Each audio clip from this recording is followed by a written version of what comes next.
Bismillah, walhamdulillah, wassalatu wassalamu ala rasulillah, amma ba'd. Ang lahat ng papuri at salamat ay para kay Allah na may kapayapaan at pagpapala ay sa mga kay Propeta Muhammad sallallahu alaihi wasallam, sa kanyang mga pamilya, mga kasamahan at mga tagasunod hanggang huling araw. Pagbati ng kapayapaan ay sa ating lahat at sumayin niyo rin. Assalamualaikum alaikum wa rahmatullahi wa barakatuh. Mga kapatid, mga magulang, mga kababayan, nandito na naman po tayo sa isa na namang episode ng ating Path to Peace o yung ating Peace Building Series. At sa araw na ito ay dadako sa ilan sa mga parte ng buhay ng Propeta Muhammad sallallahu alaihi wasallam na kumakatawan sa kanyang panawagan tungo sa kapayapaan. At ating inaanyayahan ang bawat isa na samahan tayo upang tuklasin ang ilan sa mga bersikulo at ilan sa mga binanggit na hadith at aya mula sa Quran na may kinalaman sa panawagan tungo sa kapayapaan. Mga kapatid, mga magulang, mga kababayan, ang buhay ng Propeta Muhammad sallallahu alaihi wasallam ay isa sa pinakamaliwanag na gabay na nagpapakita ng kapayapaan sa pagitan ng mga mananampalataya at ng mga hindi mananampalataya.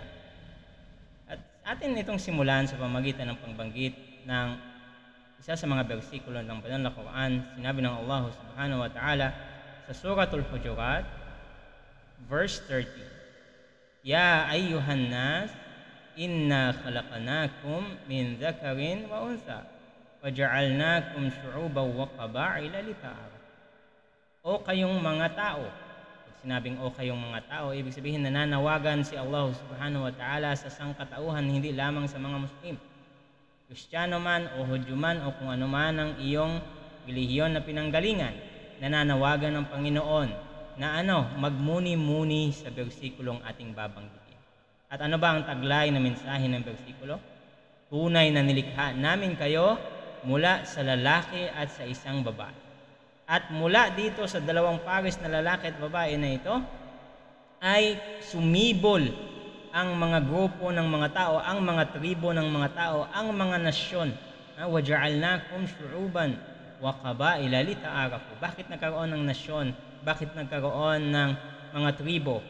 Upang magkaroon ng pagkakaiba, upang magkaroon ng hidwaan? Nagkakamali po kayo. Bagkus ang sabi ng Panginoon, kaya daw tayo nilikha na galing sa iba't ibang nasyon at galing sa iba't ibang grupo ng mga tao at mga tribo ay upang lita'arafu, upang magkaroon tayo ng kanya-kanyang pagkakakilanlan, upang magkaroon tayo ng kanya-kanyang identity.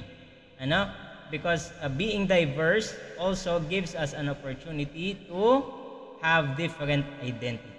So isa ito sa mga kagandahan na dulot ng pagkakalikha ng Panginoon ng iba't ibang mga grupo at iba't ibang mga tribo ng mga tao.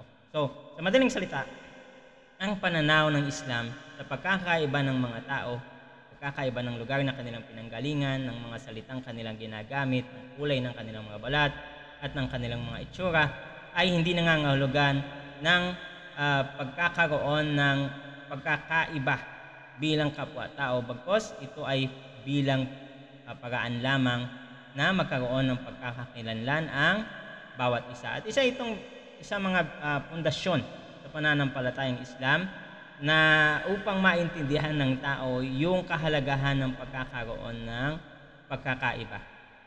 At ang Propeta Muhammad sallallahu alaihi wasallam, ang kanyang buhay ay isa sa mga napakagandang halimbawa kung paano siya nakitungo sa mga taong nakapaligid sa kanya, datapwat mayroong mga pagkakaiba, mayroong mga hindi pagkakapareha. Paano ba siya nakitungo sa mga Kristiyano, sa mga Hudyo, sa mga pagano? Ano ba ang approach ng Propeta Muhammad sallallahu alaihi wasallam? Sila ba ay kanyang nire-respeto? Sila ba ay kanyang pinakikitunguhan ng mabuti? Alamin po natin yan at makikita po natin ang isa sa mga katibayan sa pamamagitan ng pagbanggit mula sa banal na Quran sa Surat Al-Mumtahina, verse 8, sinabi ng Allah subhanahu wa ta'ala, La yanhakumullah anil ladhina lam yuqatilukum fid din walam yukhrijukum min diyarikum an tabarruhum wa tuqsitu ilayhim. Innallaha yuhibbul muqsitin. Ano sinabi ng Allah subhanahu wa ta'ala? Hindi kayo pinipigilan ng Panginoon na hindi ninyo kalabanin yung mga tao na hindi naman nagdeklara ng giyera sa inyo, o kaya hindi naman kayo pinalabas sa inyong mga tahanan. Ano ibig sabihin nito? Ibig sabihin, hindi kayo pinagbabawalan sa Islam na makitungo kayo ng mayroong kapayapaan sa mga tao na hindi nagnanais na kayo ay saktan dahil sa Islam o kayo ay palabasin mula sa inyong mga tahanan. At ang sinabi pa ng Allah subhanahu wa ta'ala, Inna Allah la yanhaakumullahu 'anil ladina lam yuqatilukum fid din wa lam yukhrijukum min diyarikum an tabarruhum.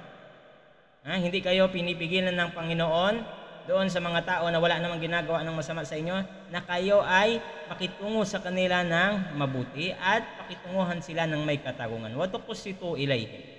Tunay na minamahal ni Allah subhanahu wa ta'ala ang mga makatarungan.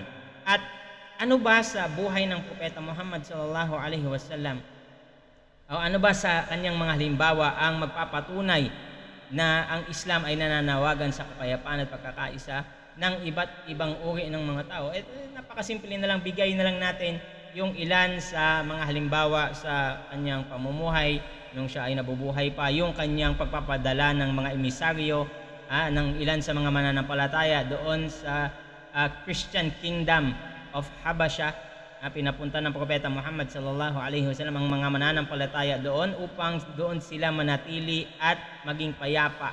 Dahil doon, sinabi ng Propeta Muhammad sallallahu alaihi wasallam ay mayroong hari ng Kristiyano na makatarungan. Halimbawa na lamang ng isa pa sa magandang pakikitungo ng Propeta Muhammad sallallahu alaihi wasallam sa mga hindi Muslim ay yung pagkakaroon ng alliance ng Propeta Muhammad sallallahu alaihi wasallam sa mga Christians ng Najran at marami pang iba pang mga grupo ng mga Kristiyano na kung saan nagkaroon ng peace alliance ang Propeta Muhammad sallallahu alaihi wasallam. Kabilang pa sa mga halimbawa ng pagkakaroon ng pananawagan ng kapayapaan ng Islam sa panahon mismo ng Propeta Muhammad sallallahu alaihi wasallam ay yung iba't ibang usapang pangkapayapaan na kanyang sinalihan tulad ng Treaty of Hudaybiyah at marami pang iba. At ito ay nangangahulugan ng katarungan at respeto ng Propeta Muhammad sallallahu alaihi wasallam at kanyang panawagan sa pagiging makatarungan at pagrespeto sa iba pang mga relihiyon, bagamat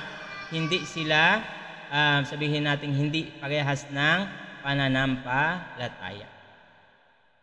Mga kapatid, mga magulang, mga kababayan, isa sa mga susi na aral na mapupulot natin sa buhay ng Propeta Muhammad sallallahu alaihi wasallam ay yung sinabi ng Allah subhanahu wa ta'ala sa banal na Quran sa Surah Al-A'raf verse 199, Khudhil afu wa'mur bil ma'ruf wa'arid 'anil jahilin. Anong ibig sabihin nito? At piliin nyo ang pagpapatawad. Piliin ang pagpapatawad at mag-utos ng kabutihan at layuan yaong mga mangmang. Layuan yung walang kaalaman. At ang pagpapatawad ng Propeta Muhammad sallallahu alaihi wasallam, ang kanyang kapatawaran ay sabihin na nating maisa sa larawan natin sa isa sa mga pinakamahalaga at importanteng kaganapan sa kasaysayan ng Islam. At ito ay walang iba kundi yung Fathu Makkah, yung conquest of Makkah, yung panahon na kung saan nasakop ng mga Muslim ang Makkah mula sa mga hindi mananampalataya. 10,000 mga mandirigmang Muslim ang nagtungo sa Makkah. At dito nabaliktad na ang sitwasyon. Mas malakas na ang mga Muslim kaysa sa mga hindi Muslim na nakatira sa Makkah. At yung mga taga-Makkah na iyon ay sila yung mga tao na dating ng api, dating umalipusta, dating pumatay sa mga mananampalataya at mga Muslim, dating nanakit at lumapastangan sa mga kasamahan ng Propeta Muhammad sallallahu alaihi wasallam. Ngunit nung nasakop ng Propeta Muhammad sallallahu alaihi wasallam, nasakop ng mga Muslim ang Makkah, ano ang nangyari? Kanya bang pinahilera yaong kanyang mga kaaway? Bagkos ang Propeta Muhammad sallallahu alaihi wasallam ay pinalaya sila at hinayaan sila na manatili kung anuman ang relihiyon na kanilang pinaniniwalaan. At hindi naglaon yung kanyang kapatawaran na yon, yung kanyang kabutihan na yaon ay naging sanhi kung bakit yumakap ang karamihan sa pananampalatayang Islam. Kasi napakagandang halimbawa ng kabutihan at kapatawaran. Kabilang pa sa mga halimbawa ng pakikitungo ng Propeta Muhammad sallallahu alaihi wasallam sa iba't ibang mga tao na nasa ilalim ng iba't ibang relihiyon ay makikita natin sa banal na Quran na kung saan sinabi ng Allah subhanahu wa ta'ala sa Surah At-Tawbah verse 128, tunay na mayroong dumating sa inyo na propeta mula mismo sa inyo. At siya ay nagnanais ng kumbaga azizun alayhi ma'anit. Hindi niya ninanais sa inyo yung kahirapan at ninanais niya yung awa at kapatawaran sa mga mananampalataya.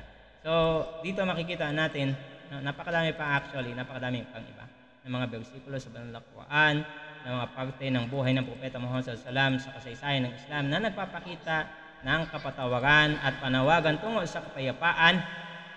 At itong mga binanggit natin ay iilan lamang. Hinihikayat ko ang bawat isa, Muslim man kayo o hindi Muslim, na saliksikin natin ang buong buhay, buong talang buhay ng Propeta Muhammad sallallahu alaihi wasallam. Nang sa gayon, makita natin at ating mapagtanto ang tunay na mensahe ng pananampalatayang Islam. So, hanggang dito na lamang. Humingi tayo ng paunanin kung tayo ay napahaba natin ang ating usapan. Nananawagan tayo ay nagpapasalamat sa lahat ng sumama sa atin sa paglalakbay natin tungo sa kapayapaan at naway manatili tayo na nai-inspire sa mga talambuhay ng Propeta Muhammad sallallahu alaihi wasallam upang tayo ay manawagan tungo sa pagkakaisa at kapayapaan. Hanggang dito na lamang. Salamullahi alaikum wa rahmatullahi wa barakatuh. Mayroon kayong mga katanungan, huwag kayong mag-atubili, mag-iwan kayo ng comment o kaya mag-send kayo ng PM. Hanggang dito.